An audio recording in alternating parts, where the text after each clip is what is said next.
السلام علیکم ورحمۃ اللہ وبرکاتہ الحمدللہ رب العالمین اللہم صلی علی محمد وعلی آل محمد۔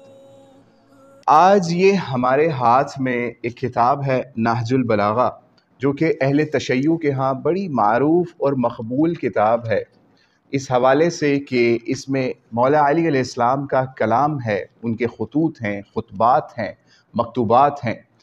اس کے اندر 11 نمبر خطبہ ہے۔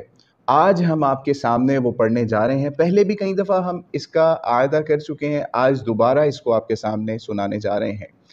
خطبہ نمبر 11 ہے کہ جب جنگ جمل میں علم اپنے فرزند محمد بن حنفیہ کو دیا مولا علی نے، تو ان سے فرمایا پہاڑ اپنی جگہ چھوڑ دیں مگر تم اپنی جگہ سے نہ ہٹنا، اپنے دانتوں کو بھینچ لینا، اپنا کاسا سر اللہ کو عاریت دے دینا، ٹھیک ہے، اپنے قدم زمین میں گاڑ دینا، لشکر کی آخری صفوں پر اپنی نظر رکھنا اور دشمن کی کثرت و طاقت سے آنکھوں کو بند کر لینا، اور یقین رکھنا، یہ ورڈ یقین رکھنا آگے سنیے گا اہل تشیع بھائی خاص طور پہ، اور یقین رکھنا کہ مدد خدا کی طرف سے ہی ہوتی ہے، مدد خدا ہی کی طرف سے ہوتی ہے۔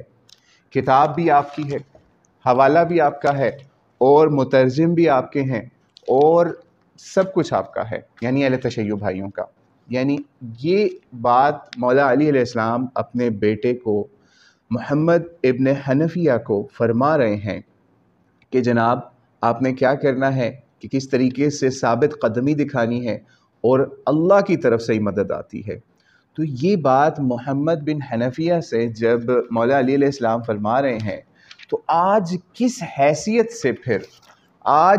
حیثیت سے ہمارے اہل تشیع بھائی جب بھی کسی سے ملاقات کریں گے، آپ کو جب بھی ڈالتے ہوئے نظر آئیں گے، یا کس طریقے سے بھی کسی بھی مولائی سے، کسی بھی تشیع سے خاص طور پر بات کریں گے، تو سب سے پہلے یا علی مدد کہیں گے۔ کیا یہ طریقہ نبی علیہ الصلوۃ والسلام نے ہمیں بتایا؟ کیا قرآن پاک نے ہمیں یہ طریقہ بتایا کہ جب آپ اس طریقے سے ملیں تو آپ نے یا علی مدد کہنا ہے؟